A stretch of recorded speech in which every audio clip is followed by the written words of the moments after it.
E aí, pessoal, tudo bom? Bom dia, bem-vindas, bem-vindos ao Centro de Memórias de Minas. Hoje tem gente que não veio da outra vez, não tem? Tem uns rostinhos novos, mas também tem os que voltaram. Prazer receber vocês aqui mais uma vez. Hoje é o segundo encontro dessa que é uma série de encontros feitos em contrapartida ao projeto de implantação do Centro de Memórias de Minas. Só para eu saber, quem nunca veio aqui? Levanta a mão. Ótimo, então metade do grupo. Tá. Já contaram para vocês um pouco da história desse lugar, do que se trata, tal? Tá, talvez depois Vivas conte rapidamente, assim, brevemente, quando for levar a gente na nossa visita. Hoje, o primeiro encontro foi muito legal para ouvir um pouco o que o Rodrigo Vivas, que é o curador do Centro de Memórias em Minas, tinha para nos contar sobre o processo de construção dos acervos que estão aqui expostos. E aí, hoje, nesse encontro, a gente vai já falar de uma questão mais específica do acervo da coleção de artes da Uzi Minas, que são cerca de 80 obras que estão expostas e que antes estavam apenas servindo para decorar os escritórios e salas administrativas da sede da Uzi Minas, lá em Belo Horizonte. Então, quando essas obras vêm para cá, elas passam a constituir um acervo, um conjunto de obras, que é basicamente de obras de arte moderna e contemporânea brasileira. E hoje, com o Rodrigo Vivas, a gente vai falar sobre as esculturas e a tridimensionalidade nesse acervo, tá? Eu sou o João Andrade, sou coordenador da ação educativa do Instituto Uzi Minas. O projeto de implantação do Centro de Memórias de Minas ele é viabilizado via Lei Federal de Incentivo à Cultura, pela Uzi Minas, através do Instituto Uzi Minas. A gente está aberto aqui de quarta a domingo, de quarta a sábado de 10 às 18 horas e domingo de 10 às 13 horas. A entrada é sempre gratuita, então vocês podem voltar sempre que quiserem, tá bom? É sempre um prazer receber vocês aqui. Não vou me alongar mais não, vou passar a palavra para o Vivas. Hoje é uma aula de História da Arte, gente. Dê uma olhadinha assim na apresentação, então aproveitem muito, anotem, depois perguntem. Na segunda, a gente vai ficar juntos agora até mais ou menos 11 horas. Depois a gente faz uma pausa para o café e depois vai para a exposição para conversar sobre as obras. Ok? Estamos prontos? Então vamos lá. Obrigado, Vivas, por ter vindo mais uma vez. É sempre um prazer receber você aqui. Bom encontro para a gente. Obrigado, João. Obrigado a todos por terem voltado. Me estranhou muito porque parece que é metade, né? Vocês obrigaram metade da turma a vir no primeiro encontro e agora a outra metade. Eu acho que foi isso que aconteceu. Porque é mais ou menos metade, não é? Foi isso mesmo que aconteceu, né? Quem está vendo a primeira vez aqui? Não, mentiroso. Você? Você que tirou a foto lá, rapaz, que a gente encontrou um parente, vai falar que não era você? Hã? Não, então. Mas não foi ele que tirou a foto? Ah, engraçadinho, reprova ele. Então vamos lá. João, muito obrigado pela recepção. O João é um dos grandes responsáveis, junto com a equipe, de fazer com que isso tenha vida continuamente, né?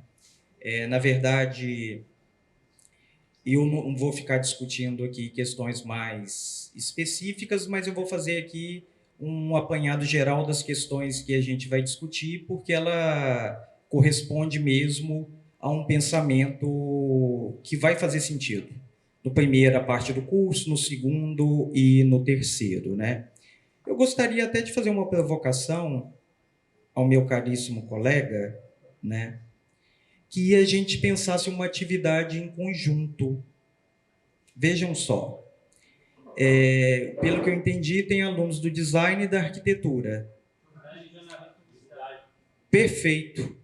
Por que não fazer um trabalho em conjunto? Veja só. O povo está reclamando. Tira os alunos. Vamos fazer um trabalho só entre nós professores e deixa esses idiotas para lá? Olha que horror. Está tendo uma puta oportunidade. Daqui a pouco, vamos cancelar isso, vamos combinar sozinhos, porque sabe o que vai acontecer? Eles vão ficar me parando e vão ficar assim, vale nota? Entrega que dia? Né? Vão pegar meu Instagram e vão ficar nessa. Então, vamos fazer um trabalho conjunto. Pensar um eixo comum para a gente pensar Estratégias de mediação, se for possível, viu, gente? Porque eu não vou ficar construindo mais trabalho para vocês, assim.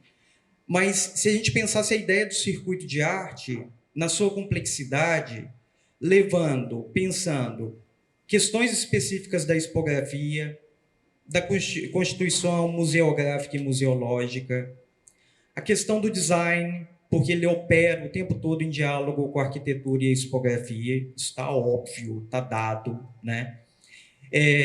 Publicidade, jornalismo, também essa pegada, porque a gente sempre está pensando nessa coisa da crítica cultural que ficou completamente esvaziada nos últimos anos, né? Até a década de 80, existia crítica de arte. Quando os veículos tiram a crítica de arte e passa a ter uma crítica cultural, isso foi a pior coisa do mundo, né? Para as artes visuais. Porque você pega, tem algumas informações interessantes, você vai estudar crítica de arte na década de 60, cara, tinha coluna de jazz, tinha uma coluna só de cinema. Eu estou falando em Minas Gerais, não estou nem reivindicando aqui outros lugares, né? E gradativamente isso vai acabando. E aí depois o jornalista tem que dar conta, né, para falar a verdade, de todas as áreas. Ele tem que cobrir ao mesmo tempo política, obituário, tudo, né? E aí o que acontece? Essa ausência de especialização é muito ruim para o circuito, porque ou o circuito funciona dentro da sua complexidade, que é um pouco que eu vou falar hoje, ou senão ele não funciona. Então é um pouco essas estratégias que a gente vai discutir hoje. E o que a gente estava pensando inicialmente é justamente essa ideia da constituição de uma economia cultural, né? Eu acho que o Bourdieu nos ajuda muito a pensar essa ideia da economia cultural quando ele pensa dos agentes que compõem a realização de qualquer sistema. Então, se não tem um educativo e tem um museu, existe um problema da comunicabilidade entre público e a estrutura do museu. Se não existe jornalismo ou existe produção de novos textos sobre essa coleção vira uma coleção engessada. Ela não ganha vida, ela ganha ares cada vez maior de coisas engessadas. E uma visão muito tradicional de museu, que é isso que a gente não quer, né? Então, dentro desse ponto, voltando um pouco à discussão, nós sabemos que grande parte dos museus brasileiros que possuem coleções públicas, eles produziram algo que a gente chama de acúmulo.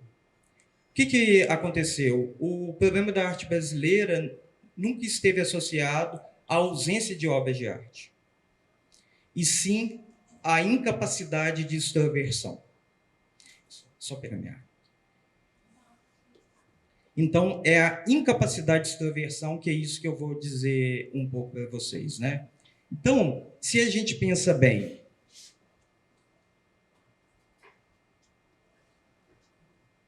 que nós temos mais de 10 museus públicos que se auto-intitulam museus de arte moderna e contemporânea, que estão fechados. Isso é um indicativo muito forte dessa cultura que eu estou aqui discutindo com vocês. Então, veja só, as instituições, ao longo de anos, décadas e até séculos, foram capazes de acumular as grandes obras de arte da história da arte brasileira. Colecionaram, mas não conseguiram fazer a extroversão dessa coleção. O que é extroversão? Um museu público aberto para visitação. Um museu onde é possível que você conheça as obras de arte que foram produzidas ao longo da história. Está claro isso? Para falar a verdade, é meio bizarro, né? O mais difícil é colecionar obras. O mais difícil é comprar obras. Todas essas instituições, se fossem comprar essas obras que estão nas reservas técnicas hoje, não teriam condições de comprar 10% dessas coleções. Então, voltando, esse cenário das instituições públicas, Museu Mineiro, 28 mil objetos, Museu de Arte da Pampulha, 1.600 pinturas, Museu Histórico, assim vai a lista. Isso é um caso brasileiro. Então, veja só, nós temos uma cultura artística que ela não tem referência. Ela parte da não referência. Parece estranho isso, mas eu vou mostrar para vocês como isso acontece. Então, essa ideia das reservas sem identidade, sem pensamento, sem acúmulo, tem uma cultura da gestão que ela é muito complicada, que quem já trabalhou com gestão pública sabe do que eu estou falando. Você entra e tem 10 demandas urgentes que eram para ser resolvidas na gestão passada e não foram. A maior parte das gestões, você acaba a gestão enterrando as cabeças de bode, né? Você passa gestões apagando incêndio. Então, o que acontece? Quando chega um coordenador, um gestor para uma instituição como essa, ele vai ter pouca capacidade, de fato, de pensar na sua coleção. Então, se a coleção está lá na reserva técnica, o que acontece com ela? Ela vai ficar na reserva técnica. Eu quero que vocês entendam que o João colocou aqui como apresentação, a ideia do valor dessas obras é muito complicado precisar. Porque se ela está numa sala de reuniões, se ela está dentro de um auditório, raramente alguém vai valorizar essa obra dentro do ponto de vista da cultura geral. Então, o desafio que eu vou mostrar e a gente vai discutir a escolha dessas obras, um pouco é parte do exercício que eu proponho. De posse disso, eu comecei a trabalhar geralmente com essas coleções que nunca foram vistas. Então, você chega na instituição, que geralmente não tem nenhuma descrição das obras, nenhuma, nem de autoria, nem de nada. Existe um acúmulo e de obras preciosas, né?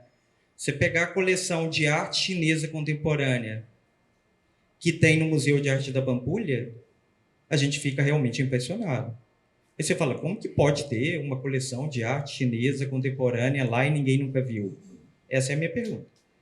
Segunda pergunta, esses projetos de criação do MASP, por exemplo, teve também uma doação fortíssima para museus regionais.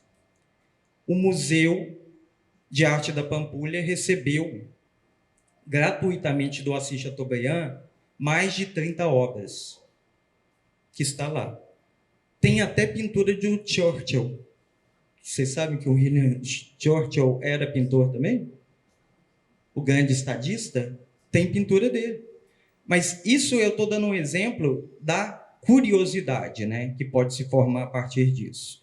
Então, de posse disso, os projetos que eu chamo esse projeto aqui como projeto integrante, foi tentar pegar essas coleções que não são vistas e, a partir disso, criar exposições para revelar esse acervo.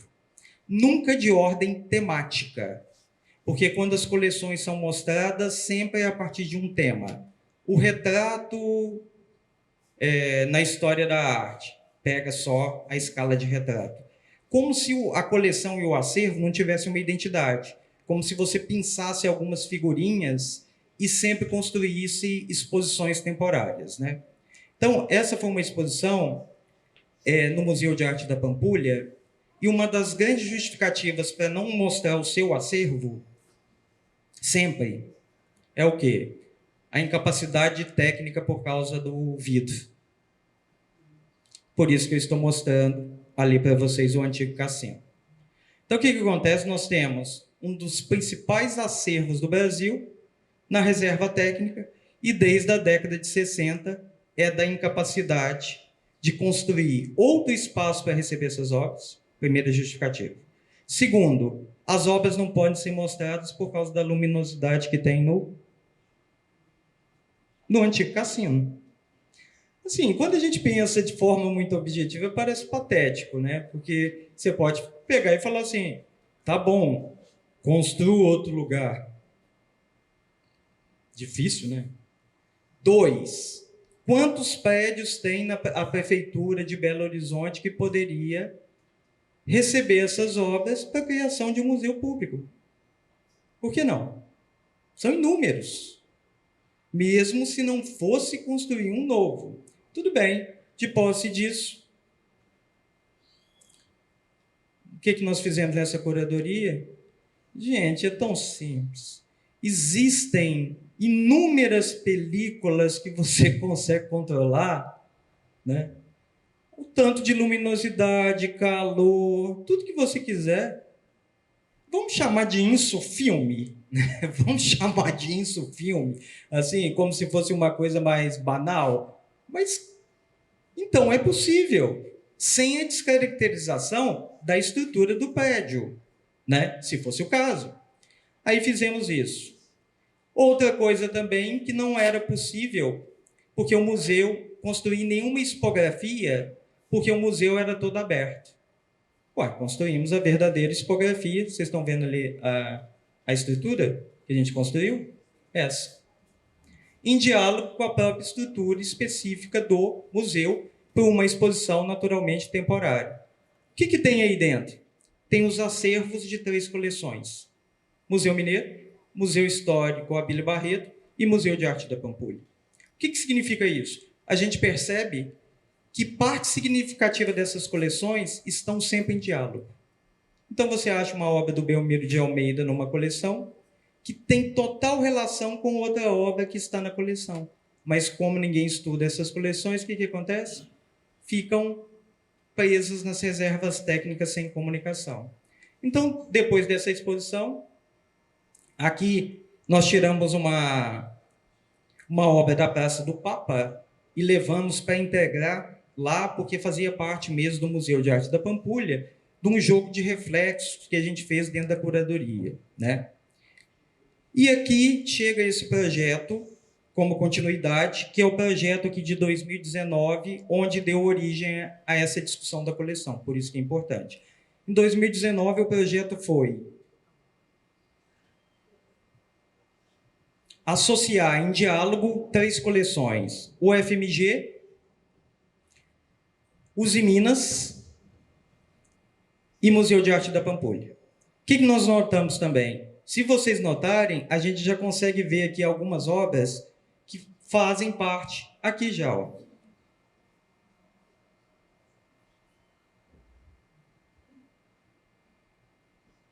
Então, o que aconteceu?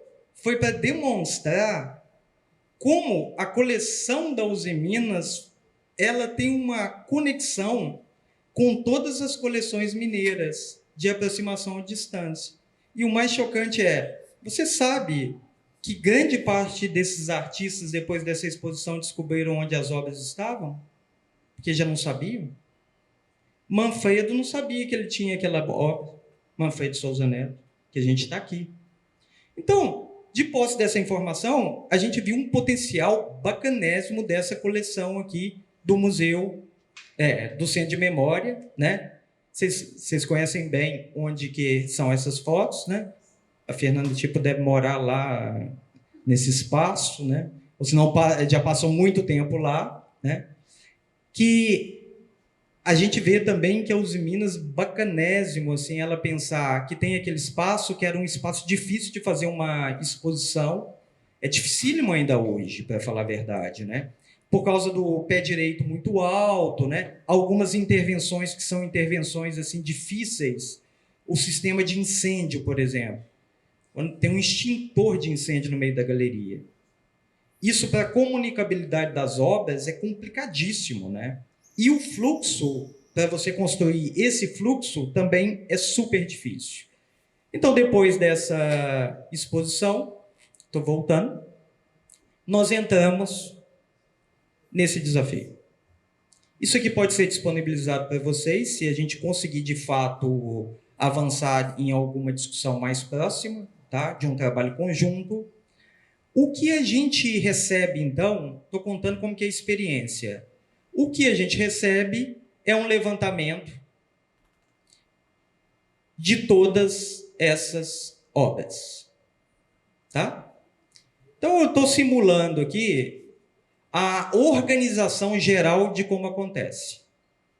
Guilherme, Márcia, que trabalharam no projeto, Penélope, todo mundo que estava envolvido, começou a sair, então, em todas as áreas da Uzi Minas, procurando onde alguém identificava uma obra de arte. Ok? Tudo bem, mas como que é a forma de expor essa obra? De onde que ela surgiu?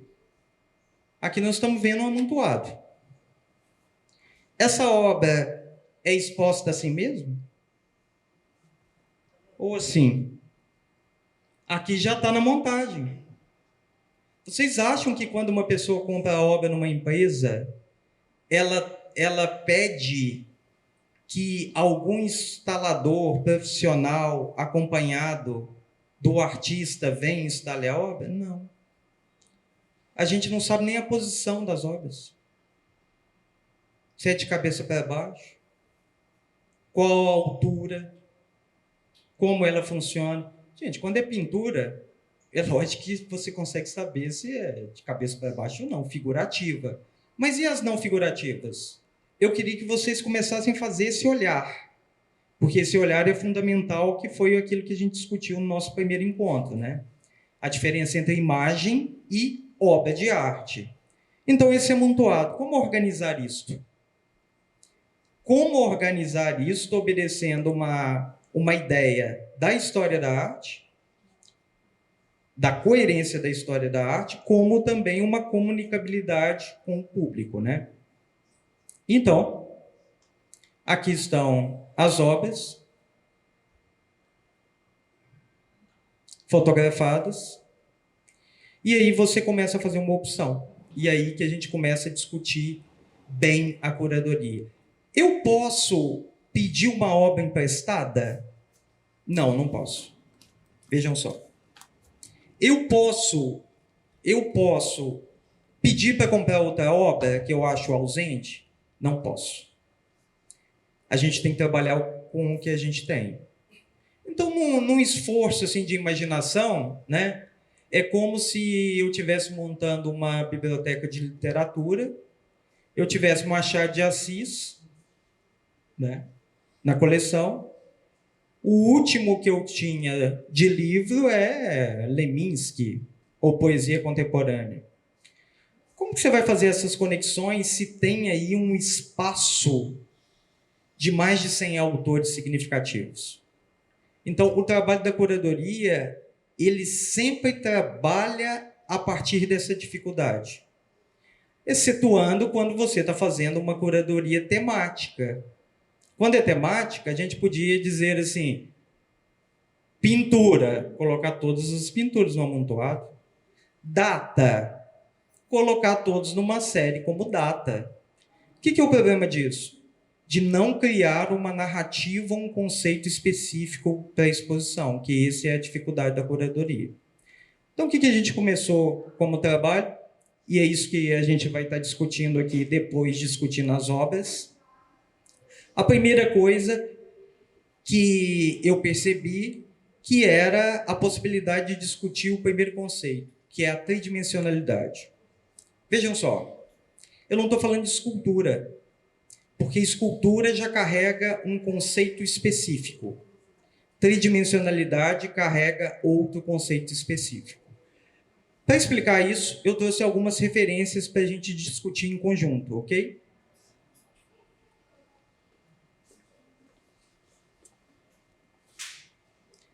Vamos lá. Trouxe umas obras para a gente entender como esse mecanismo é fundado, para a gente chegar até as obras contemporâneas, porque parece simples, mas não é simples, né? Um dos primeiros artistas a reivindicar a ideia da escultura fora da arquitetura foi Donatello. Então vejam só, escultura sempre esteve partidária à arquitetura. Ela funcionava, então, como a gente vê aqui, ó, já dentro de um quadro geral de uma estrutura arquitetônica, como um nicho. A percepção dela é da ordem da frontalidade. Sempre.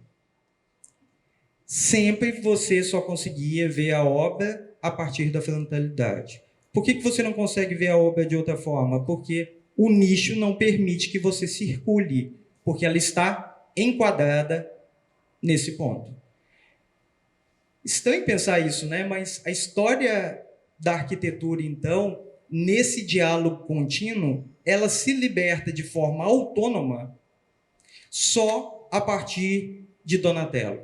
Você fala assim, mas quando eu entro numa igreja, São Francisco de Assis, em Ouro Preto, todas as esculturas estão fundamentadas ao próprio conceito da arquitetura.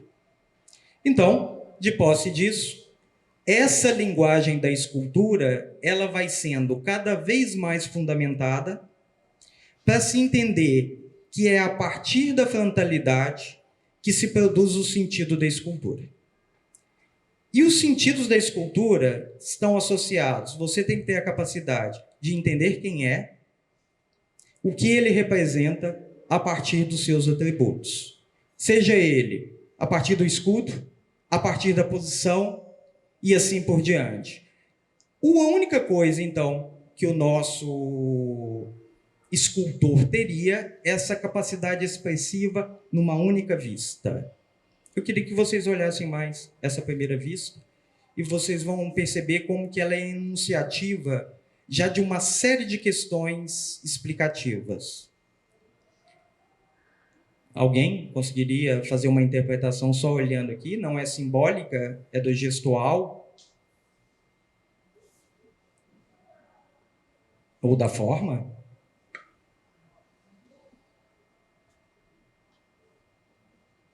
Alguém? Não? Alguém se arriscaria? Oi, tudo bem, cara? Tem uma relação de poder, tá bem, né? Eu consigo ler a legenda, mas... Não leio não. Tá. Eu não tô tentando também fazer a leitura. Enfim. Estou falando de símbolos e ícones, né, Rodrigo? É basicamente isso. Então, é um guerreiro, um imperador, uma figura que está ali para ser visto como uma referência de poder. A leitura, a princípio, que eu faço é essa. Então, isso que você fala de uma leitura que ela tem que ser feita só pela frontalidade, né? Isso. Tudo que uma escultura tem para dizer, ela tem que dizer nessa camada. E tudo está na própria imagem, nada fora da própria imagem. Vem aqui a nossa estudante de teatro, formada em teatro, por favor. Você pode vir ou não? Posso usá-la, João, como exemplo? Pode? Então vamos lá. Para vocês entenderem, a capacidade, ela vai voltar à posição exata que aqui está. É isso. É como se teatro fosse isso, né? Mas tudo bem. Mas tem uma linguagem corporal aí importante. Os dois pés um pouco abertos para fixar o escudo. Isso. Mas olha a delicadeza que ele pega o escudo. Ele não está para levantar o escudo. Isso. A outra mão está no escudo imaginário aqui. Tá? Agora, você viu que ele só coloca o dedo, ele não está carregando o escudo? Aqui, ó. O toque dele é bem delicado. Esse toque aqui também é bem delicado. Bem delicado, só segurando. Qual a direção que ele olha?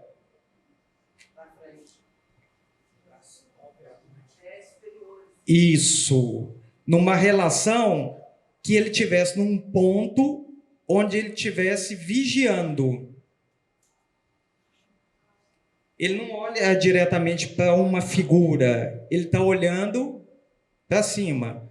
Agora falta uma coisa na construção do tronco que está te ausentando. Não tanto, mas tem uma passagem Isso. Agora, se não tivesse essa cara de deboche, né, completaria a cena, porque a cara não é assim, ó. Não, é uma cara, seria uma cara mais austera. Mas muito obrigado, muito obrigado. Quando tiver uma outra, eu te chamo.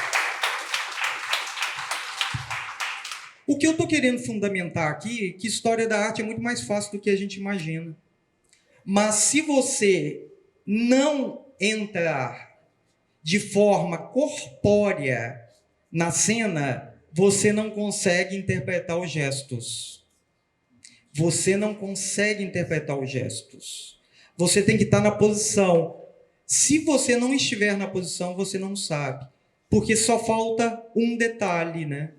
A questão do peito, assim, que não é o meu caso, né? De uma pessoa forte, ela tem também uma simbologia que a gente sabe. Na minha época, no século passado, né? Com 14 anos, as pessoas sempre falavam assim: vem então. O que foi? Você quer? Quem cuspia aqui primeiro é macho, sabe essas coisas assim? Mas não tem uma coisa do peito sendo colocado como vem, então. Então, ele se coloca numa posição olhando ali uma demonstração da força e do poder sem precisar de mostrar outros atributos de poder, porque ele está fixo. Ele está fixo. Super.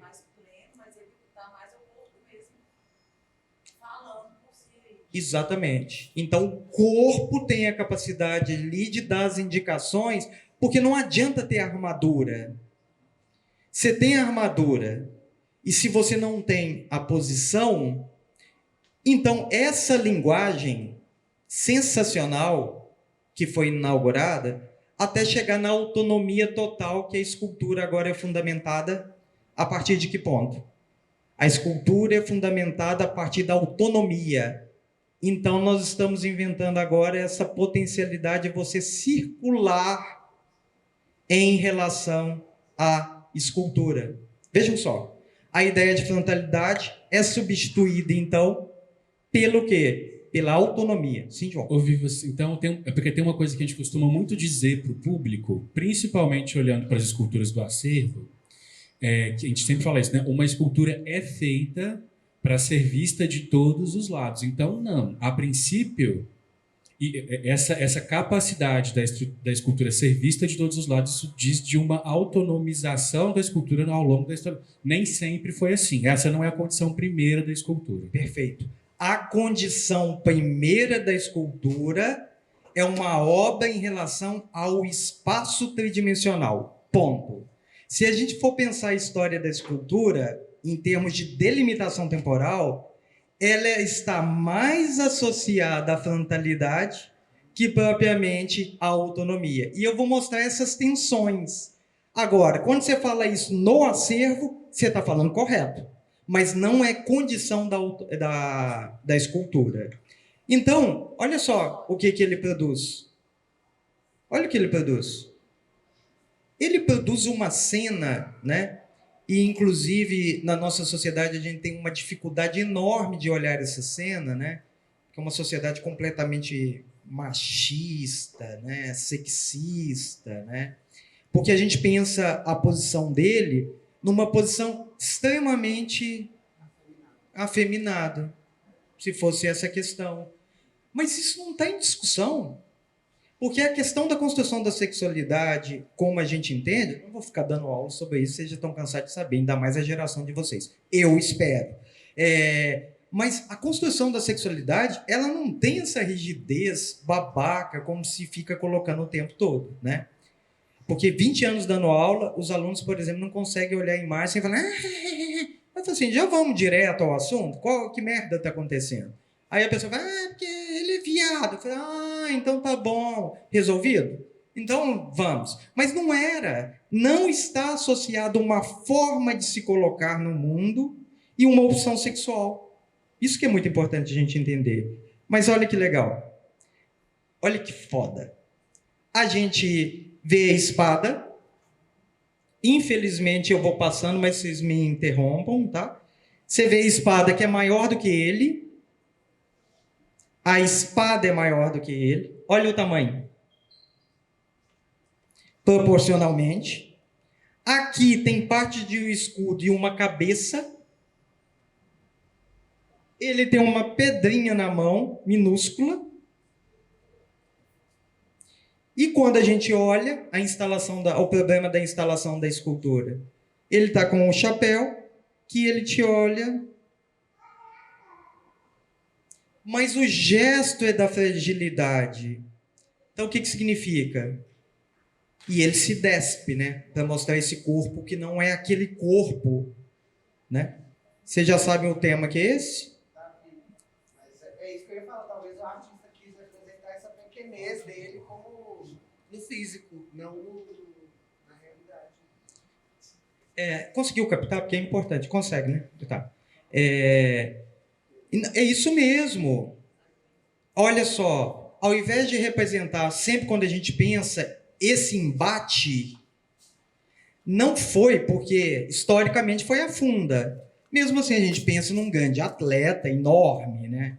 O que ele faz? Não é só ele ganhar, ele apresentar também as armas do oponente, em comparação à pedrinha que ele tem. Olha só, a cabeça dele é quase do tamanho do meu tronco, a armadura do cara, e além disso, a pedra está aqui, ó, nessa mãozinha.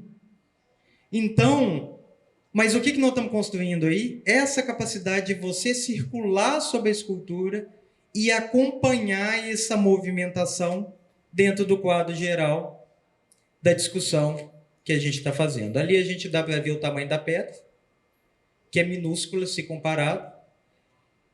Aqui estourou um pouco, que a gente já sabe, eu estou com medo, eu vou passar essa, apesar de ter uma análise maravilhosa. E aqui a gente pega outra análise de outro Davi, que estamos sempre em competição, né? Verrocchio faz um Davi, Donatello faz um Davi, Verrocchio faz um Davi, e Michelangelo quer bater em todo mundo. E como que ele bate artisticamente? Ele constrói essa cena que ela não é vista, ela não foi feita para ser vista assim naturalmente. Você vê ela do espaço. E aqui eu queria mostrar algumas características que pouca gente vê. A pedra não é aparente, quase. A funda está aqui, né? A funda está aqui e olha isso. Foi aí que surgiu o amor na história da arte. O olho dele tem formato de coração. Não, isso seria uma pergunta de aluno chato. Professor, será que... Não. Para falar a verdade, o que acontece? Ele está numa posição... Esse é o frágil. Esse é o pequenininho. Se esse é o pequenininho, imagina o que vem por aí, em termos de proporção. E o que acontece? Ele está esperando. A luz bate no olho dele e a pupila dilata. Olha que foda. Isso é mármore. Então ele está naquele movimento aguardando o gigante. Agora, se esse aqui, ó, seria desse tamanho como a gente está vendo, que a descrição mesmo era de uma fragilidade, imagina o tamanho do Golias, que estaria vindo para atacar. Olha o tamanhozinho. Só para a gente saber a noção, porque senão a gente perde a noção. E esse é o ponto de vista, ó. Desculpa, esse é o ponto de vista. Então, quando muita gente percebe que ele tem um princípio de deformação, é porque a vista da escultura está errada.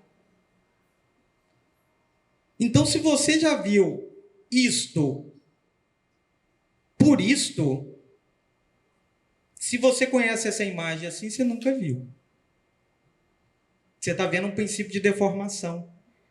Se você notar bem, essa mão é muito desproporcional ao corpo. Essa perna é muito mais alongada, se você olha na frontalidade. Mas a construção da obra, então, se dará por espaço que você percorre para ver. E quando você está lá embaixo, aquela mão que parecia deformada, ela faz sentido. Aquele gesto, a outra perna faz sentido. Então, a construção do pensamento escultural, ela é formada no cérebro a partir de um conjunto de vistas. Não é foda?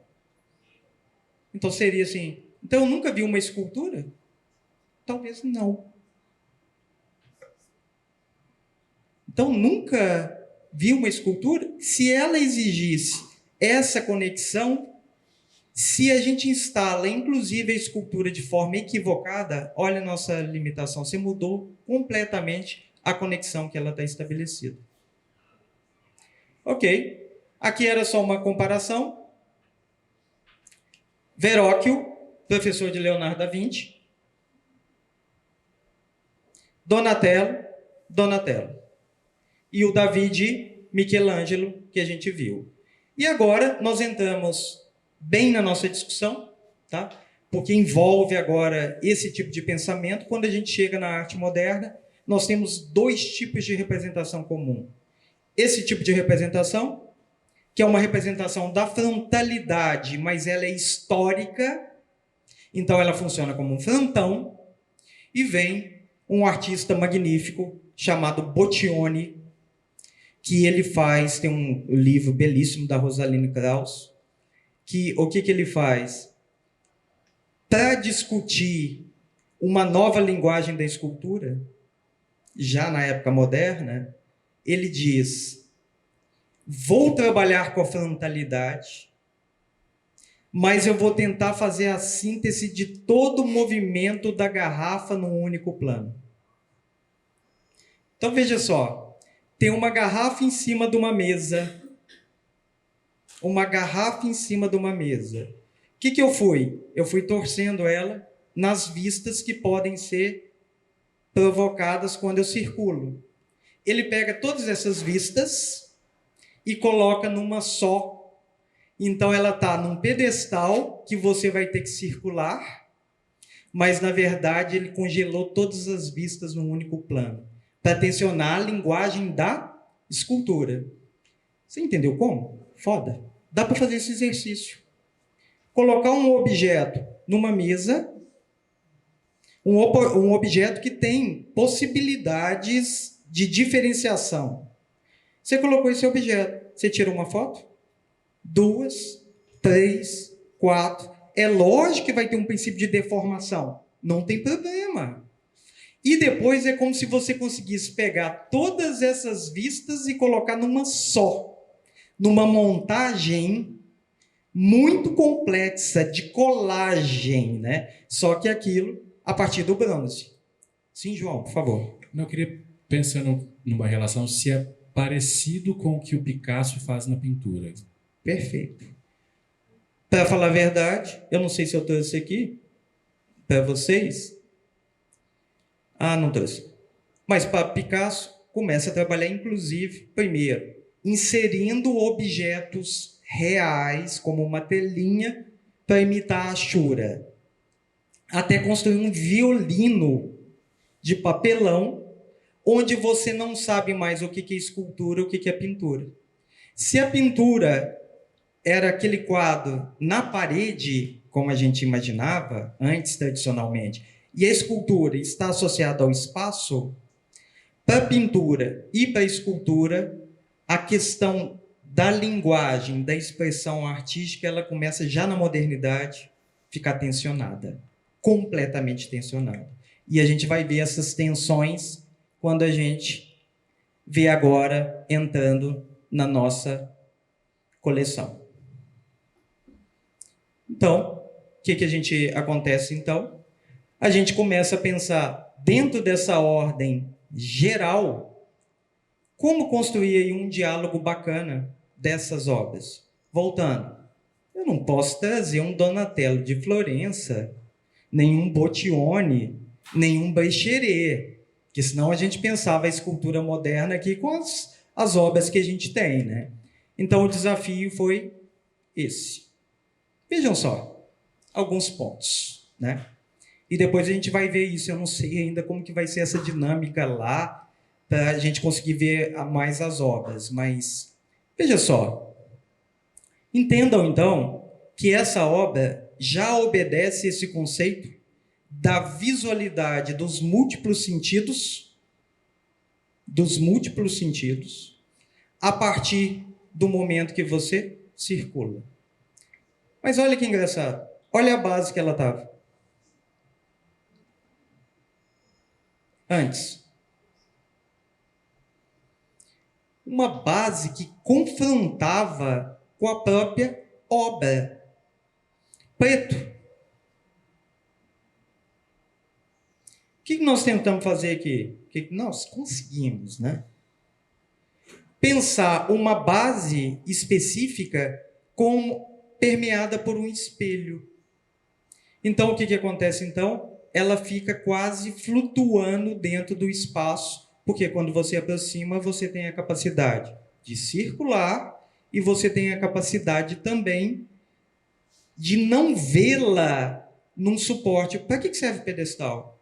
O pedestal cria uma noção de fechamento, assim como a moldura. Então, isso aqui é uma instalação completamente errada. Você mata. Isso não. Isso.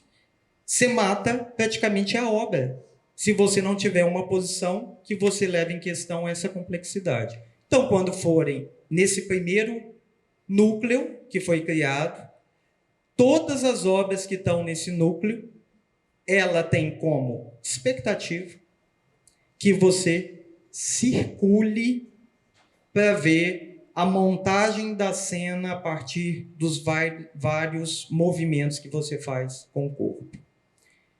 Avançando, olha só, essa obra aqui está dentro do espaço, mas ela ficava num tablado também, isolando do espaço. Eu quero que vocês tenham a consciência do que significa colocar num pedestal. Olha, até em português funciona essa frase, né? Mas você colocou ele num pedestal. Vocês nunca ouviram essa frase ou é da década de 80 também? Dá destaque, né? Isso. Dar destaque, às vezes até excessivamente, né? Quando a gente usa em português, né? Aquele cara chato que você convivia, ou aquele namorado ou namorado. Aí você assim, nossa, ele pinta e borda, ele é um monstro. Mas também você o colocou num pedestal, em plena visualidade, como se ele fosse muito importante. Então é um pouco isso. Então o pedestal que a gente tirou, ele é completamente agressivo dentro de uma estética da arte moderna. Mas por que as pessoas colocam o pedestal? Não sei. Porque não entendem a destinação para a qual foi feita essa obra. Ok. Essas obras também entram numa linguagem que eu vou discutir com vocês um pouco na frente. E aqui, outras obras também. Sim, pois não.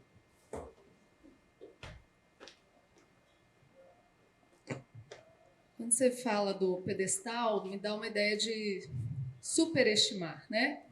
E passa uma ideia também de afastamento do público com a obra. Quando você tira do pedestal, está proporcionando essa aproximação, né? Mas também a interação para fazer com que o público não seja mais simplesmente um sujeito passivo, mas ele comece a participar também? Perfeito. Então, tem tudo a ver. Você fez a grande síntese, assim, magnífica, assim. Vamos pensar em escalas, muito correto, assim. A primeira dificuldade é da existência da obra em si. Já é bacanésimo o tipo de leitura. Agora, o pedestal realmente isola. E quando ele isola, nós estamos ainda nessa tendência que você marcou bem, que existe a obra de arte e o mundo. Não existe a obra de arte e o mundo. A pintura lá, tradicional, assim, no bom sentido do termo, né? Ela exigia mesmo uma relação contemplativa. Quando você entra numa Capela Sistina, a Mona Lisa é um péssimo exemplo que ninguém mais vê a Mona Lisa há muitos anos, né? Só se você deu uma super sorte, mas mesmo se você deu sorte, aquilo já é um mecanismo de isolamento, né? Aquela faixa e não sei o quê. Então, essa é a primeira coisa fenomenal. A segunda coisa, né, é que a obra exige, de fato, um toque e uma aproximação. Essas principalmente. Porque, gente, por favor, não me matem. Eu estou falando o que é desejável, viu? Você fica me colocando nessas armadilhas. Eu não estou falando como curador, nem como... Eu estou falando como historiador da arte. Depois vocês mandam um e-mail para o curador perguntando se pode tocar ou não. Mas o correto era que essas obras, inclusive, exigissem a possibilidade e que o educativo instruísse, estou falando como historiador, não como curador, não vou autorizar isso, mas que as pessoas chegassem lá e tocassem. Por quê?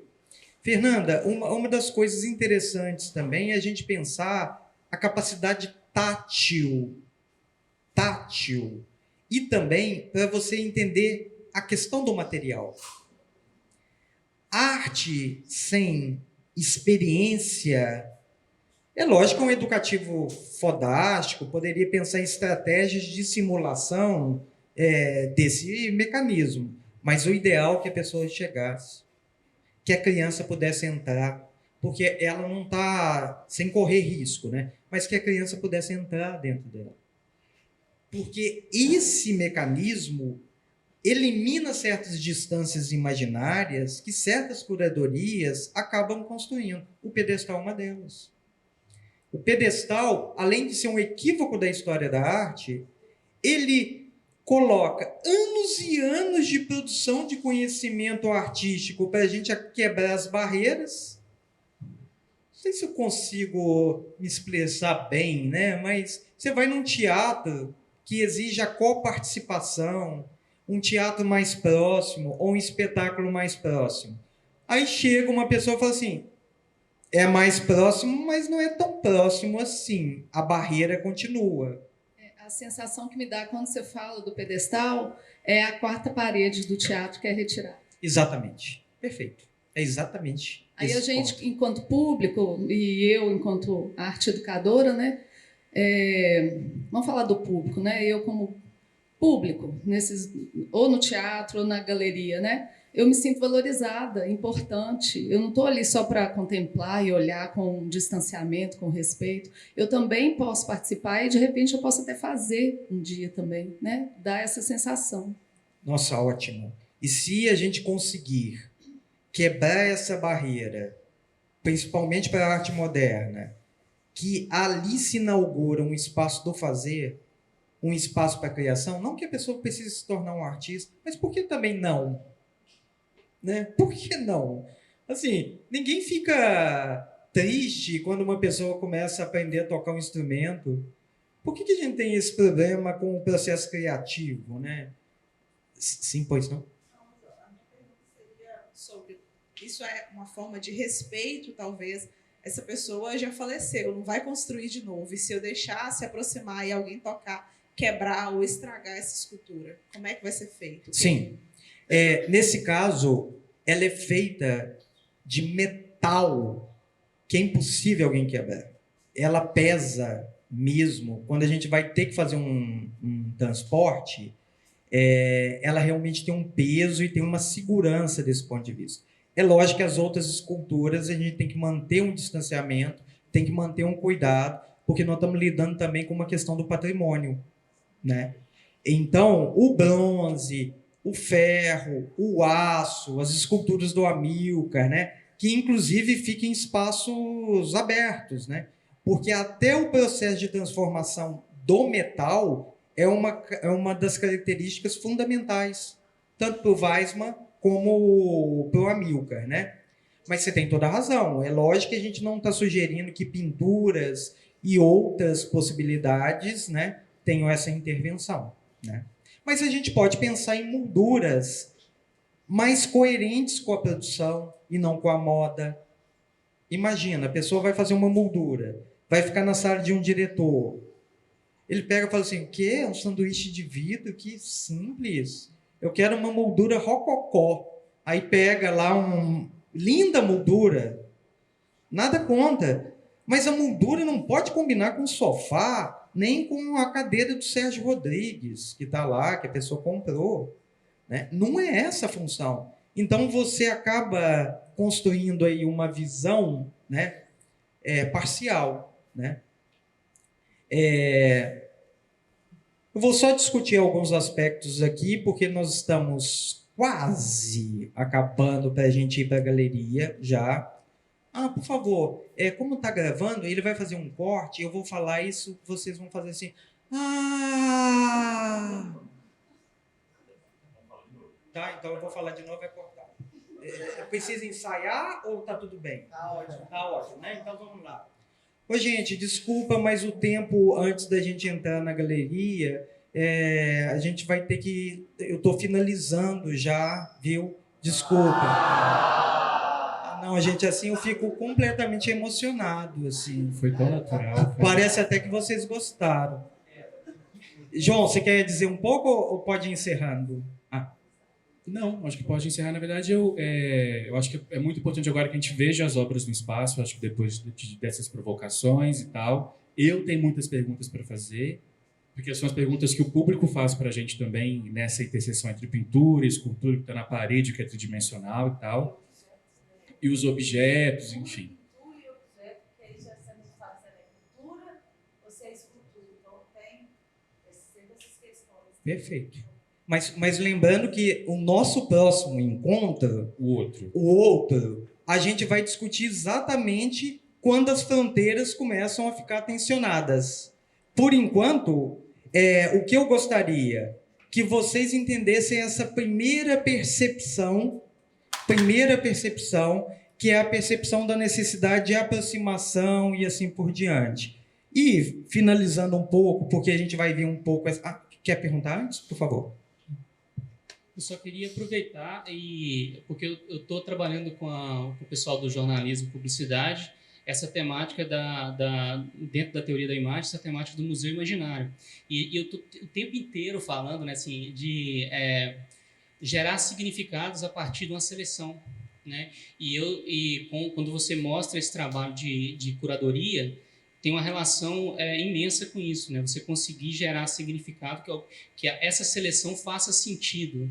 Então, eu só queria aproveitar essa oportunidade para mostrar para o pessoal o tanto que é importante isso, né? E tentar pensar, ao observar a coleção, tentar pensar como isso foi feito. Né? Na minha disciplina, lá na Belas, eles têm que construir uma narrativa da história da arte. Por que a história da arte que eu estou chamando? Porque praticamente só pode obras de arte no nosso exercício. E eles têm que selecionar 20 obras, dizer por quê e qual é o fio condutor dessas conexões. O que nós estamos exercitando, além de tudo, é um pensamento também curatorial. Tão ausente assim. É um pensamento curatorial, mas é também tudo, né? A linguagem, quando você vai fazer até uma rede social, ela também está associada a um fluxo de imagem, identidade visual e tudo. Então, corretíssimo. Então, aqui, o único desafio provocativo, e depois a gente pensa nisso, foi, e a gente vê como funcionou, essa é a obra que está em Brasília. Estão vendo o tamanho? Essa é a obra que nós temos aqui. Primeira coisa. Essa é o tipo de visualidade que a gente tem em Brasília. Esse é um tipo de visualidade que a gente trabalhou aqui e vamos ver se funciona lá. Essa é a visualidade que a gente vê na Catedral de Brasília. Os anjos. Essa é a visualidade. Aí você fala assim, não, mas tem fotos que a gente consegue ver os detalhes. Não, isso é capacidade da câmera, isso não é capacidade do seu olhar. E aí nós vamos ver como essa obra, então, foi instalada aqui. Lá, enquanto a gente trabalha com uma escala e uma dimensão associado à grandiosidade, à distância, aqui o projeto curatorial investiu no quê? Na possibilidade do detalhe, da aproximação. Isso não são cópias, veja só.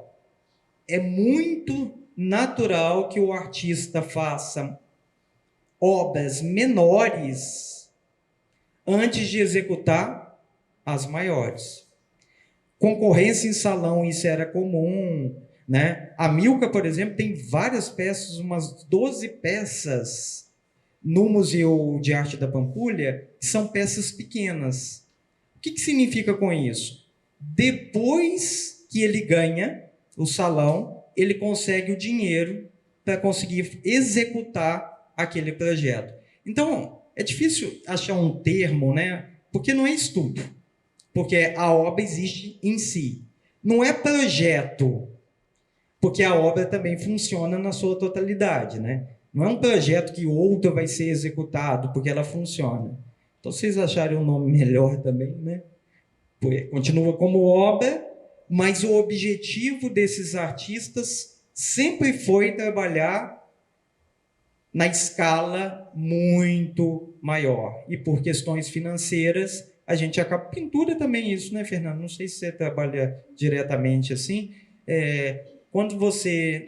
As mais tradicionais, então, você vai comprar tinta e pensa no grande formato e pensa no número de camadas. Você adoraria, né, comprar 18 litros de tinta, né? Chegaria assim 18 litros, igual massa corrida, aí você tá assim, né? Mas você começa a pensar, ainda tem a diluição que você precisa, o acaso, né? Não o erro, mas o que você se arrepende depois tem que continuar. Então, esses são os princípios gerais. Então, nós vamos tentar fazer uma distribuição aqui para a gente analisar essa primeira sala propriamente, né? Lá em loco, a gente conversa lá e depois, no próximo encontro, a gente vai discutir essa escala de cinza. Quando pintura não é só pintura, quando escultura não é só escultura e quando objeto também é incapacidade da gente achar uma definição. Para falar a verdade, chega um momento que as definições não mais importam, né? Como forma de categoria, né? De fato, muito obrigado. Tomem o café e nos vemos daqui a pouquinho. Obrigado, Vidas. Então vamos lá, vamos.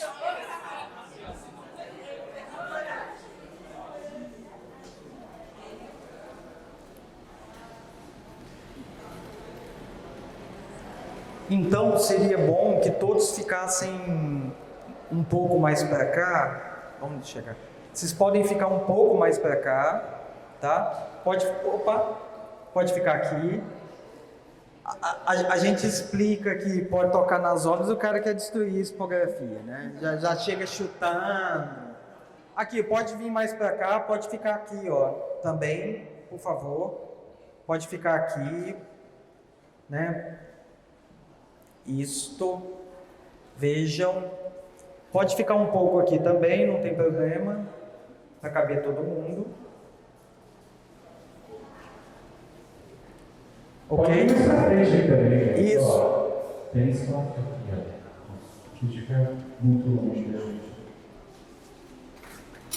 Tem mais gente? Tem mais gente? Não? Acabou? Venham mais. Então pode ir chegando. Se acabou, tudo bem.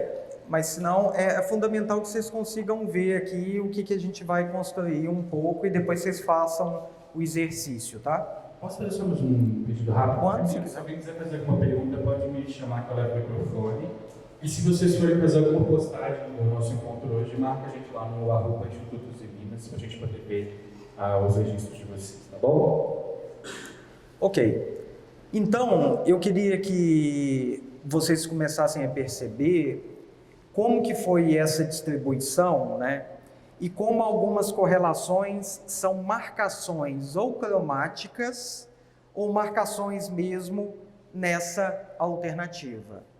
O que significa essa alternativa? Essa alternativa é que esse espaço estivesse em diálogo e aqui tem um sistema específico de pensamento expográfico. Tá claro? Então, quando a pessoa entra, o texto está ali, que explica as conexões entre as obras que aqui estão. Então, isso é uma indicação que a expografia, ela tem que, de alguma forma, realizar marcações para entender que esse nicho, esse espaço, ele confere um tipo de percepção. Se você desenvolve outros tipos de percepção dentro de uma reflexão ou pensamento, não tem problema. Mas é fundamental que a curadoria ela tenha muito clareza do que ela espera em cada tipo de obra. Por quê? O museu tem uma função educativa. A gente não pode esquecer isso. A gente não está fazendo ou mostrando uma coleção do ponto de vista para artista ou para intelectual. Esse museu, ele tem que funcionar, e eu adoro encher a boca falar museu, mesmo se vocês estão falando centro de memória, mas a coleção artística aqui nos possibilita, né, construir outras conexões, né? Então chegamos aqui. Essa obra já é indicativa e a gente não tem dúvida.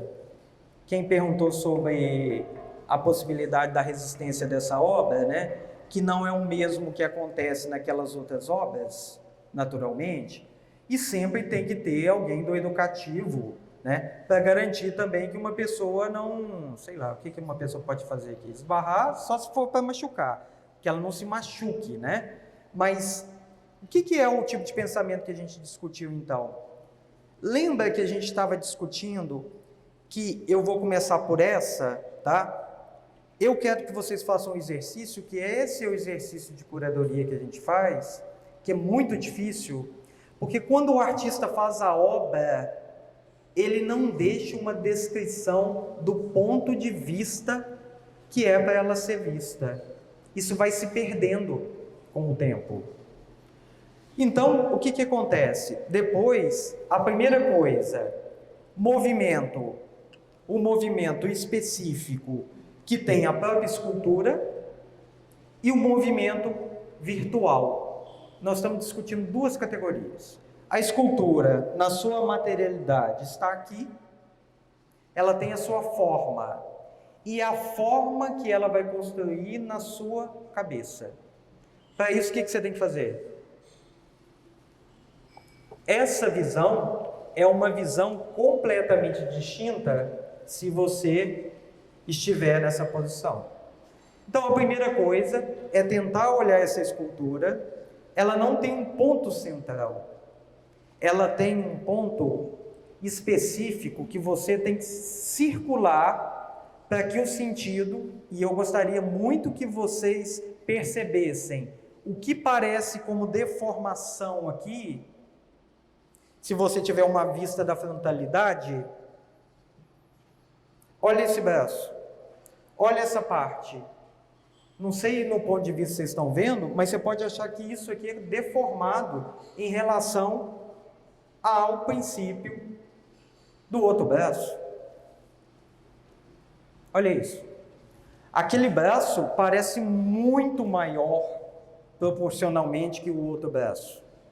Mas quando você faz esse processo de movimento em relação à obra, nesse ponto aqui, o braço deixa de ser um braço que teria um tamanho diverso do que você se espera anatomicamente, e ele vai assumindo a ideia da proporcionalidade na constituição do movimento.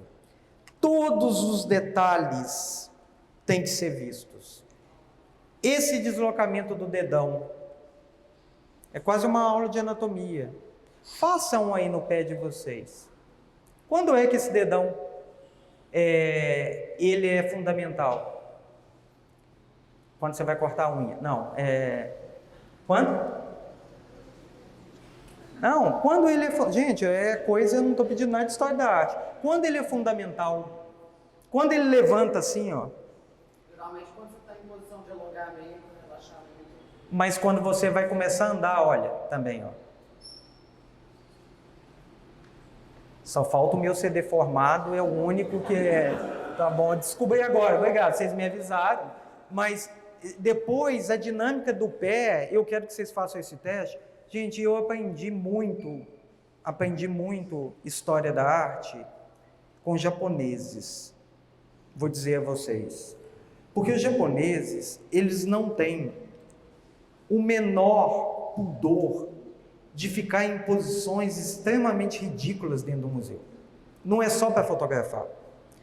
Então, eu entrava dentro do museu, queria entender esse processo, como o corpo funciona na anatomia, e tinha vergonha de alguém ficar me olhando. Tinha vários japoneses assim, os caras engravatados, tal. Sabe o beijo? Né? Vocês conhecem tanto Camille Claudel e Rodin, né? O cara estava assim, ó. Aí eu olhei aquilo e falei assim, nossa, que vergonha que eu estou passando por ele. 5 minutos depois eu estava assim, ó. E entendi claramente como cada parcela do movimento, ele envolve uma dinâmica completa do movimento que você tem que entender. Tá claro isso? Então, quando vocês tiverem uma oportunidade, pensem que a construção do movimento é um elemento fundamental para você vivenciar uma experiência com essa obra. Se você não o fizer, é uma obra apenas deformada. Se você o fizer, você ganha uma compreensão clara. O melhor curso que eu já dei de escultura foi na medicina. Porque eles tinham aula de anatomia e a gente foi analisar o Apolo de Belvedere e eles fizeram a descrição de todos os músculos que envolvia um passo. Então, até o dedinho levantado, eles sabiam o nome também dos músculos acionados, né? Então, o que é necessário fazer? Se você está nessa posição, é uma. Se você está nessa posição, é outra.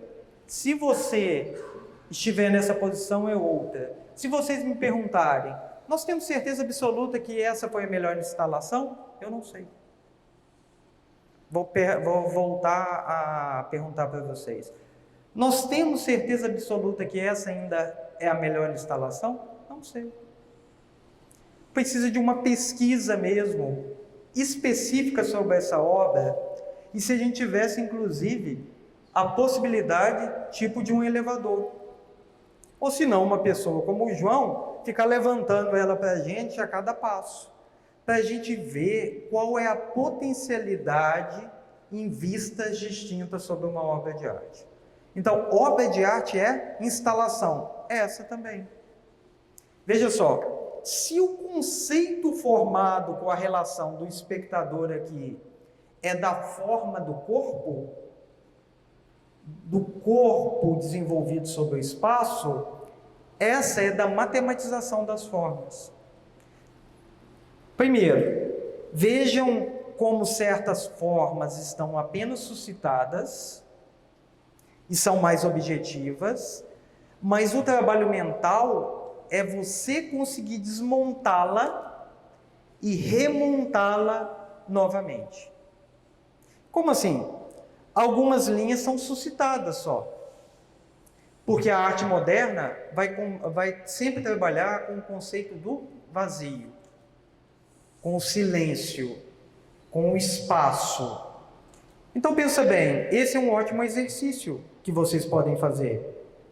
Vocês estão vendo aqui? Tem um círculo, vão pelas fórmulas básicas primeiro. Tem um círculo aqui que ele se completa aqui. Mas na verdade ele continua. Estão vendo? ele continua e se fecha aqui, ó. O Weismann, entenderam qual que é o exercício? Você mesmo. Entendeu qual que é o exercício? Eu adoro olhar para as pessoas e quando elas tiram o olho, aí eu olho de novo e falo assim, você entendeu? Vocês estão entendendo? Esse é o exercício de composição das inúmeras possibilidades que você tem de conformação dessa obra a partir do desenvolvimento do seu cérebro. Ela é uma construção matemática e ela tem um conceito maravilhoso que se chama vazio ativo. Vazio ativo.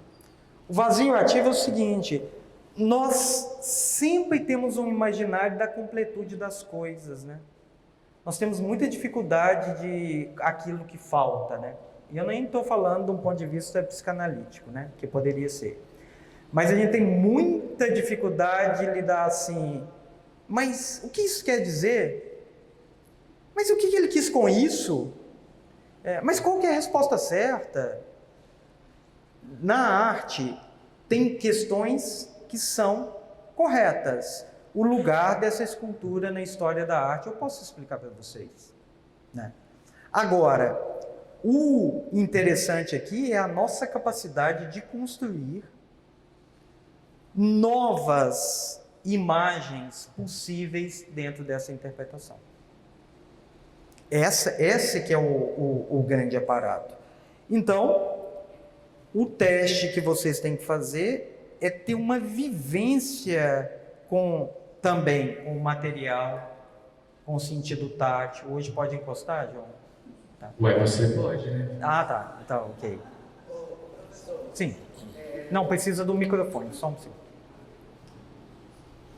Essa peça, por exemplo, como que você descobre qual a maneira de dispô-la aí no carpete, sendo que o artista ele não te passou, não sei se ele te passou ou não.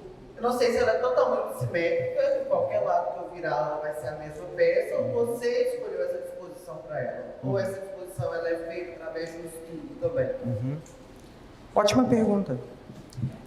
O que o curador enfrenta no Brasil? Vou explicar para vocês. O curador que faz pesquisa, você pegou num ponto fenomenal. O curador que está interessado na comunicabilidade da obra no sentido mais próximo da execução do artista.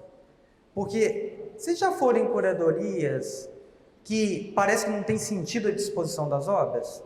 Quer dizer, quase todas. Ou é conservador pra caramba, né? Ou se não diz assim, desafios da pintura. Enche. Aí você não fica sabendo se a relação entre elas é uma relação cromática, de desejo, a gente não sabe. Então você pegou nos pontos. Eu sei a tradição dessa escultura. Eu estudei essa escultura. Mas eu conheço mais a tradição inteira do artista que propriamente essa escultura. Então, a partir daí, lembrando que isso aqui nos salvou muito, porque tem a possibilidade da pessoa circular. Você pode até me dizer que poderia ter um ponto mais interessante para a pessoa entrar e ter uma relação de impacto. Você podia me dizer isso. Mas aqui, como o próprio texto explica da possibilidade da circulação, então a ponderação que a gente poderia fazer ela está na altura certa? Aí você fala assim, caramba, não, vamos construir um pedestal? Se constrói um pedestal, a gente cai na mesma armadilha do início do intocável. Vocês estão entendendo que esse carpete então não é aleatório? Ele brota, ele é um fluxo contínuo entre as duas peças. A peça não só está instalada aqui, ela produz linhas que vão... Isso, esse é o vazio. Porque quem disse que essa linha aqui, ela parou aqui? Ela continua. Quem disse que essa linha aqui parou aqui? Então, essa estrutura imaginativa, ela é maravilhosa, porque se fosse uma representação, é como se essa linha fosse a linha do infinito. Então, ela tem fórmulas estanques e as linhas projetam para o infinito. A expografia foi pensada a partir desse diálogo.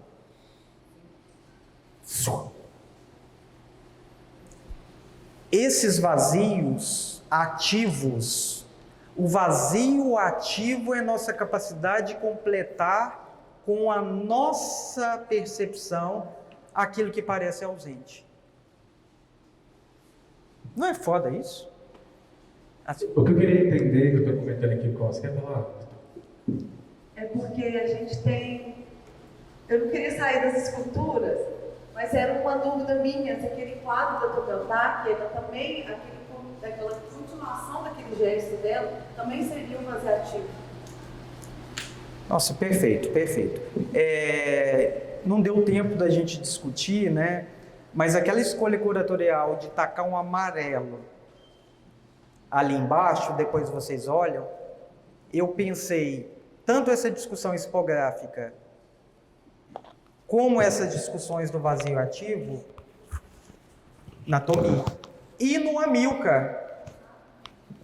Tem um ponto ali dos dois quadros que a gente, independente, a gente está olhando ou Tomi Otaki ou Amilcar de Castro, a gente consegue ver a escultura de Franz Weissmann. Então eu acho assim... eu acho que é muito maravilhoso. É um gênio esse cara, esse cara é maravilhoso. E vocês vão ver também que todo corte, gente, eu brinco, mas eu me orgulho muito desse projeto, mas assim, é um projeto coletivo. A minha única expertise, se eu pudesse dizer, é um contato mesmo com as obras, tentando garantir o tempo todo que elas fossem expostas, obedecendo, né, essas categorias. Olha, eu posso dizer algumas coisas que não funcionam, mas nunca diria. Então, vamos valorizar o que funciona. Mas todo o diálogo está submetido a essa estrutura. E se vocês perceberem, o azul, o vermelho, olha como que ele bate em Anelli com o amarelo do Ianelli, gente. Cheguem para cá. Vocês vão... É aquela dupla que está lá no fundo, né? Isso. Mas eu posso andar até ali para vocês perceberem. Tudo isso foi pensado durante meses e meses de reflexão. Olha aqui, vocês estão vendo esse vermelho? Vocês estão vendo que aqui é preto? Vocês estão vendo que do ponto que vocês estão, eu espero que pegue um pouco do amarelo? Vocês estão vendo que tem um vermelho e um cromatismo próximo do amarelo? Conseguem ver? Então, tudo isso foi pensado em posições estruturais comunicantes entre uma forma e uma escultura. Se o Ianelli não tivesse ali, naquele ponto, não funcionaria. Quando você entende essa narrativa que você criou para a galeria, você consegue ver e entender outras percepções, igual você falou, do preto, do vermelho, desse corpo vermelho ali. Lá no fundo também você consegue associar o Manfredo com cada outra. Então, assim, quando você entende essa logística, essa narrativa da galeria, a gente consegue olhar essas obras e essa exposição com uma outra percepção. Uhum. Então, eu vou só voltar para cá para a gente ver mais as esculturas aqui. Eu acho que a gente vai ficar um pouco aqui mesmo. Tá? Porque... Na verdade, posso só fazer uma pergunta sobre esse módulo? Lógico, gente, por favor. Porque é isso, a exposição, ela parece que ela é toda recortada de modo a oferecer modos de olhar para as obras em relação, de acordo com a sua posição dentro do espaço. Mas qual que é... vou agora falar de um desafio nosso, tá? Do educativo. Por exemplo, nesse módulo aqui, ó, para a gente, o José Bento é um problema. Para nós relacionar ele com o restante das obras que estão nesse módulo é um pouco complicado. Aparentemente é uma relação que não está dada.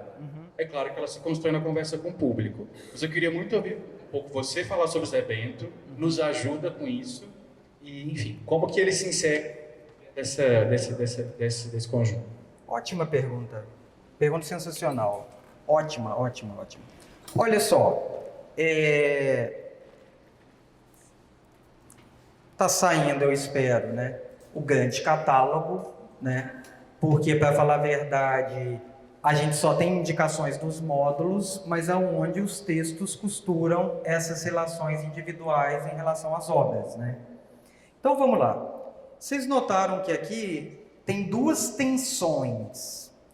Essa tensão do diálogo com o espectador que está aqui, mas tem essa percepção, né, de um novo tipo de olhar para certas obras que foram expostas ou conhecidas de outra forma.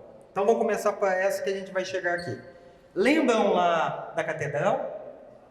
Tá? A catedral, a gente vai ver o anjo pendurado numa distância bem alta e a gente não consegue ver os detalhes.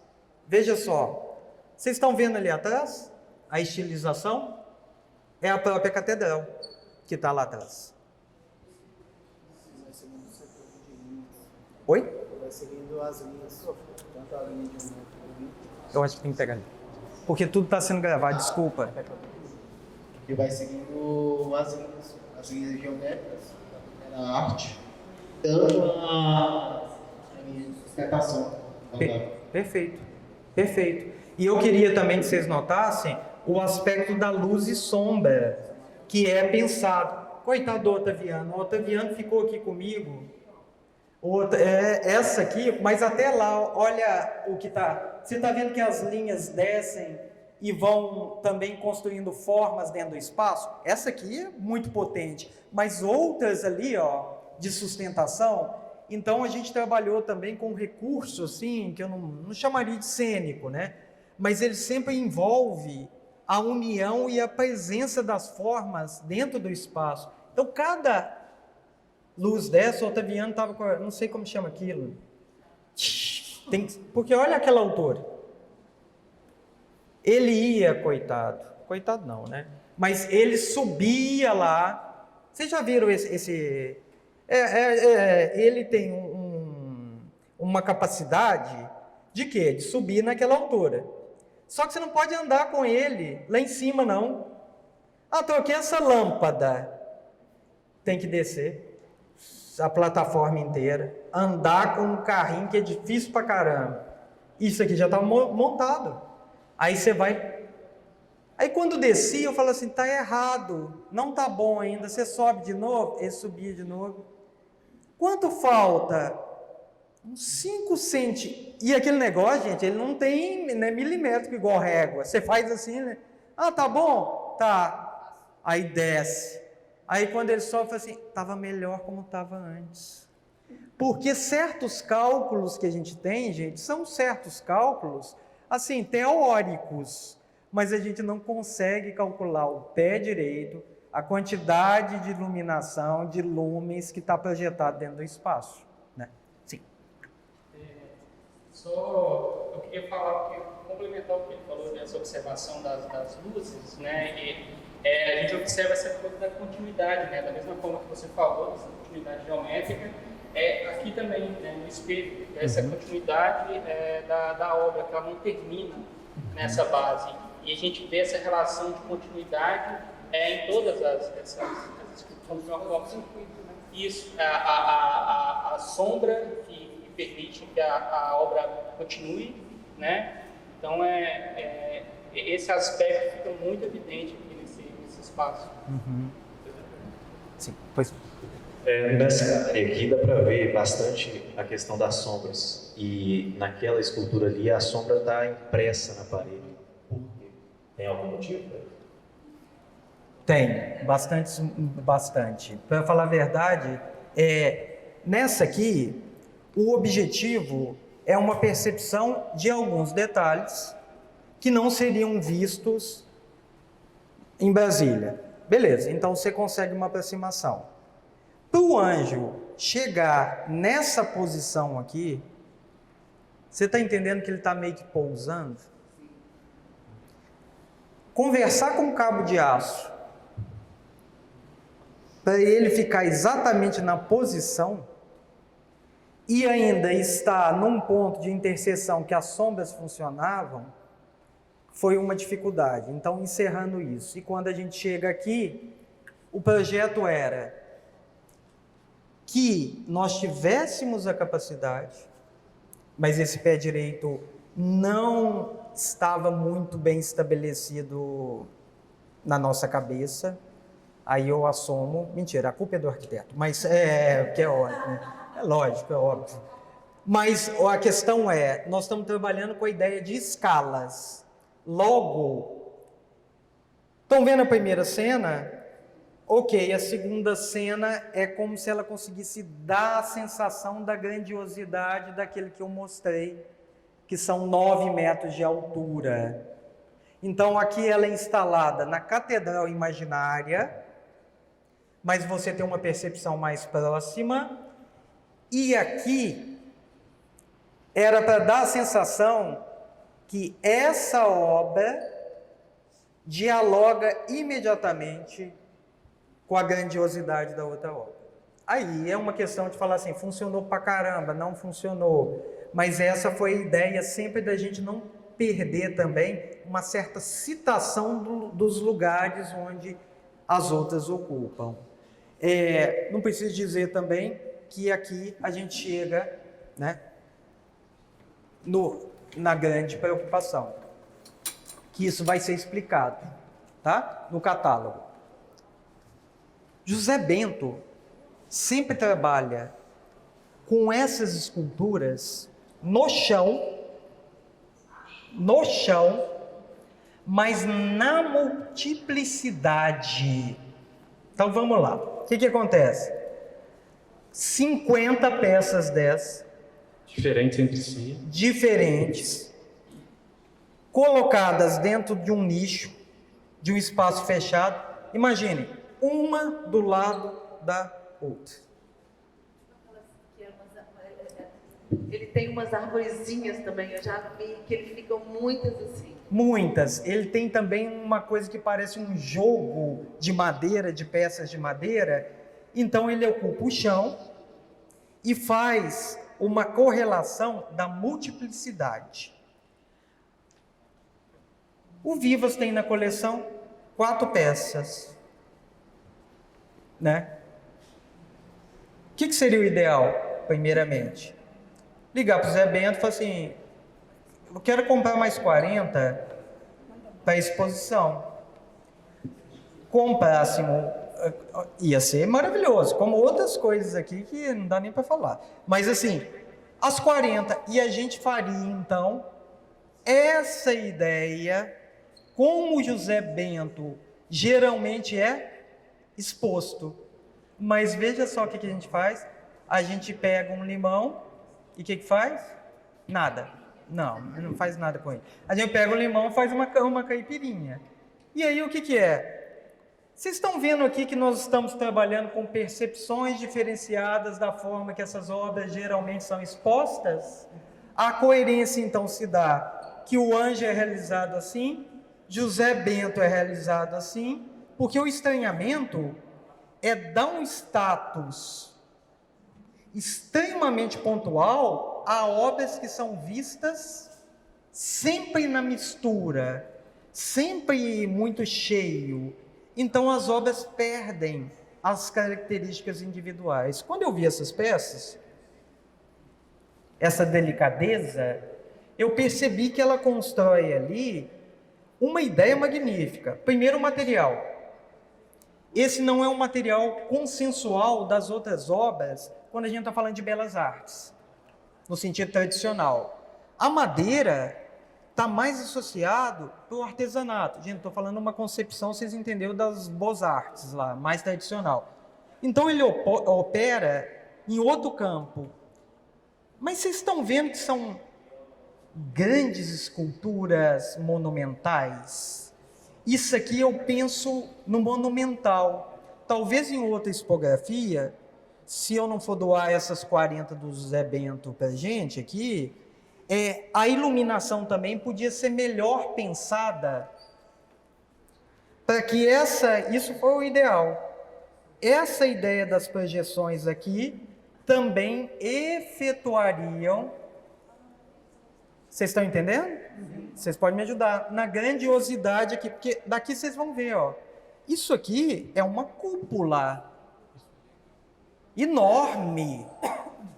Então, se a gente conseguisse uma projeção aqui de luz, que essa luz fizesse uma composição sem, porque a gente não pode ter uma interferência. E aí, ajudaria muito, como a gente conseguiu aqui, ó. Essa obra é exposta de uma forma pendurada dentro do espaço. Aí o que acontece? Esse casulo fica como um casulo, né?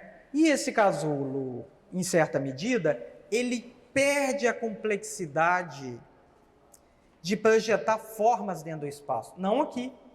Nós aproximamos ele da parede para você ter a leveza de algo que está pendurado e, ao mesmo tempo, a flutuação imaginária que ele percorre, que é o discurso que... Agora, gente, eu estou sendo julgado. Veja só. E fico muito feliz com isso. Porque essa é uma curadoria autoral. Então, eu posso só dar mais um exemplo? Eu sei que a gente está acabando. 10 minutos. A Lilisa. Vocês estão vendo a obra da Lilisa? Que está naquele balcão branco. Que está no balcão branco. Tá?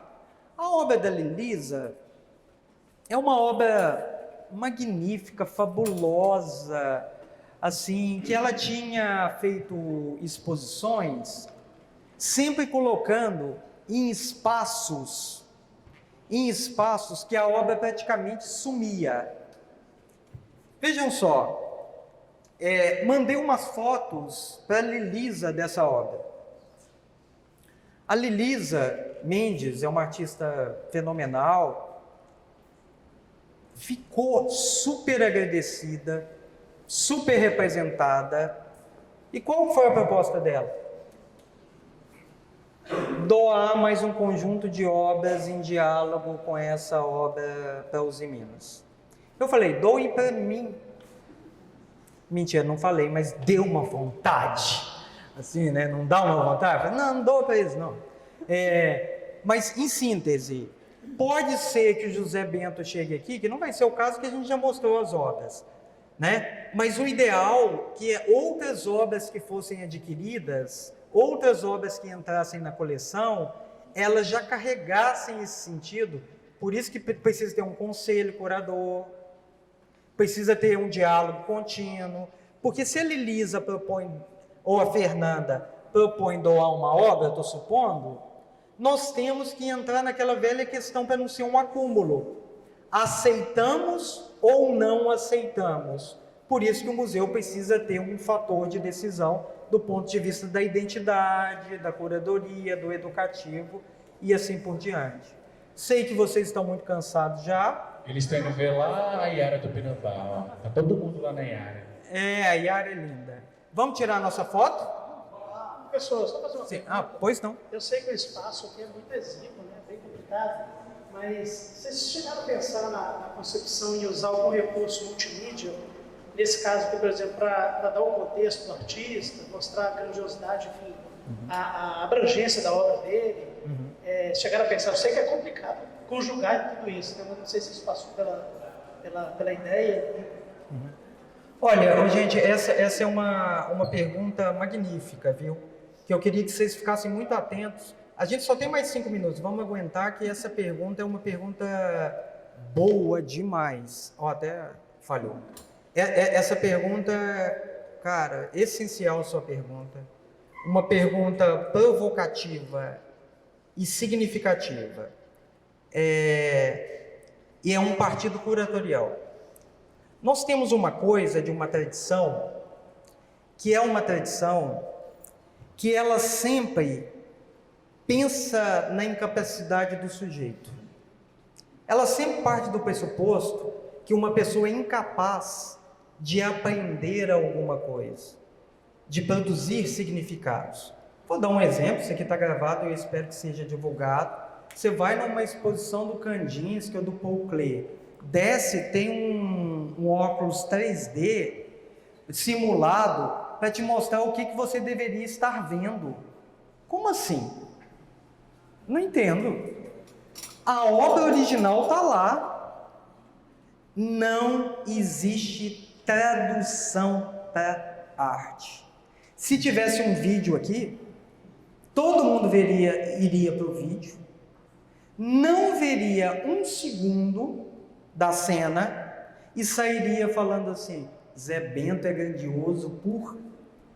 Então, a produção aqui é uma produção provocativa para não ser um museu informacional, e sim um museu de produção de conhecimento. Porque o que nós estamos querendo aqui educar também é como se olha uma obra de arte. Como você é convidado a olhar para uma obra de arte. E, gente, está cada vez mais difícil. Não, sempre esteve difícil. Mentira. Porque senão a gente fica botando culpa em tecnologia, fica achando... Sempre foi uma porcaria. É difícil você conviver com uma criança, um jovem como vocês, e perguntar assim... Eu brinco com meu irmão que é da área de computação, eu falo assim... Ô Fabrício, o dia que você fizer um Counter-Strike, o jogo lá de matar terrorista, que ensine arte, ensine mesmo. Eu estou feliz. Enquanto isso não ocorre, um GTA que ensine arte, né? Enquanto isso não ocorre, e não vai ocorrer nunca, eles já ficaram empolgados com a possibilidade de criar um GTA. Se atropela uma Mona Lisa. Pô! Ah, não? Não, mas é porque eu sou especialista em games, aqui eu estava falando que ele podia mencionar alguns jogos que têm contexto histórico, e aí eles trazem verdadeiras aulas de história dentro do contexto do videogame, e tem também, você sabe melhor.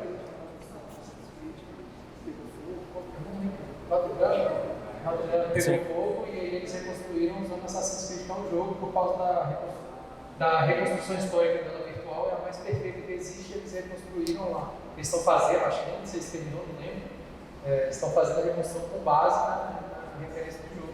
Porque tem, o Assassin's Creed é o que pega períodos, então vou te dar um exemplo assim, bem pouco, mas tem um jogo que você, o Leonardo da Vinci faz uma arma para você conversa com ele e ele projeta a arma para você. Então tem jogo que já faz isso, o Assassin's Creed ele faz assim, por exemplo, ele tem um jogo na era Viking, ele pega essa era, ele tira toda a coisa de matança, de morte e faz um museu, então você pode viver como um Viking, e aí, por exemplo, se você passar, aí tem um artefato, lá tem a explicação daquele artefato, por que os Vikings acreditavam nas runas, aí ele explica para você, você vive como se fosse um camponês Viking, indo para uma jornada de conhecer outro país, aí ele vai explicando a história através disso, assim, ele tira toda a gamificação da morte, da luta, da batalha e coloca você para viver um museu.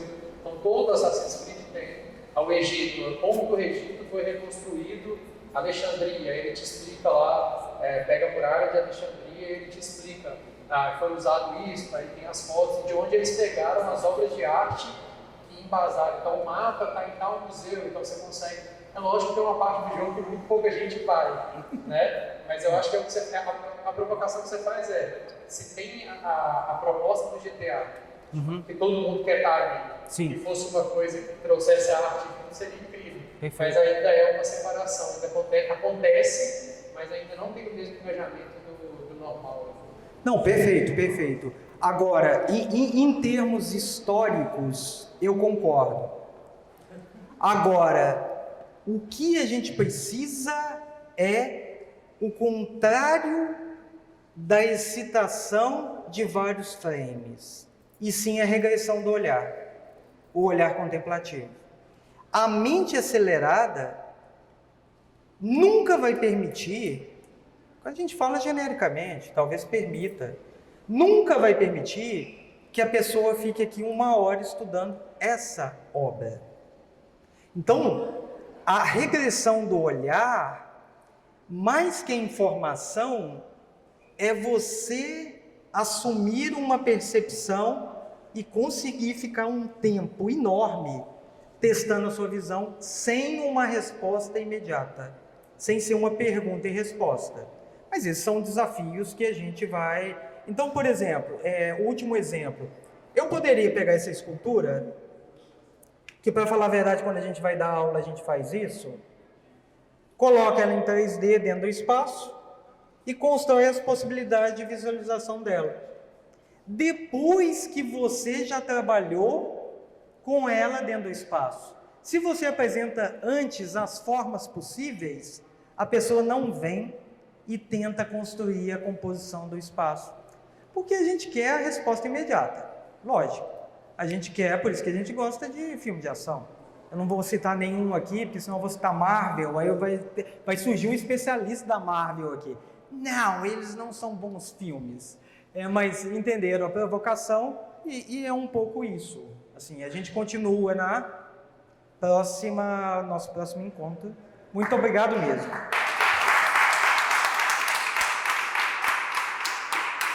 Vidas, muito obrigado.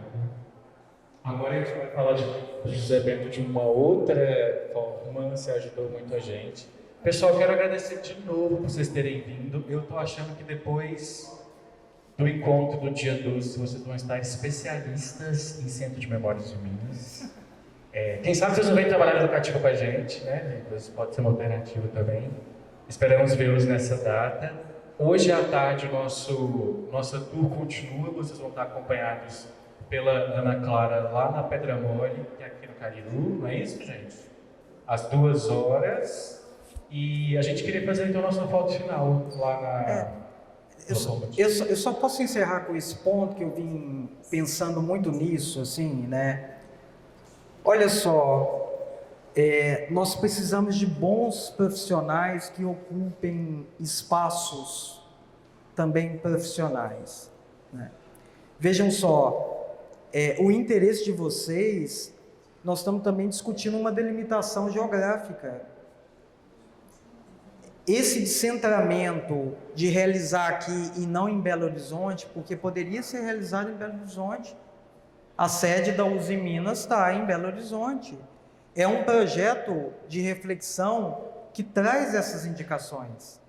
Então, vocês estarem vindo aqui hoje é também uma proposta de aproximação de um convênio que pode ser firmado de alguma forma para que essas conexões sejam mais claras, né? Para quê? Para que a gente tenha uma equipe cada vez mais com uma experiência que o João aqui, o João é um desbravador, né? Nesse momento eu estou te elogiando, para você ficar... porque pensa bem, a gente não teve esse tempo de constituição e eu gostaria até de que você passasse essa informação, por favor, em meu nome, né? Fiquem tranquilos que vocês são tão competentes e tão abraçados tanto o projeto, que eu fico muito feliz, que não precisam em um momento se colocar numa posição que agora a gente vai explicar de forma melhor, porque vocês já explicam super bem e eu já tive possibilidade de verificar isso. Digamos que nós temos agora novas possibilidades enunciativas. E eu espero que daqui a 1 ano, 2 anos, a gente chegue a um ponto de falar assim, poxa, como que eu aprendi sobre as potencialidades que isso tem? Porque da agora nós começamos a mudar o acervo, né? A gente começa outro tipo de trabalho. Então, é meu agradecimento a você e a sua equipe como que faz essa coisa acontecer. Obrigado. Esse é um momento que eu me emociono.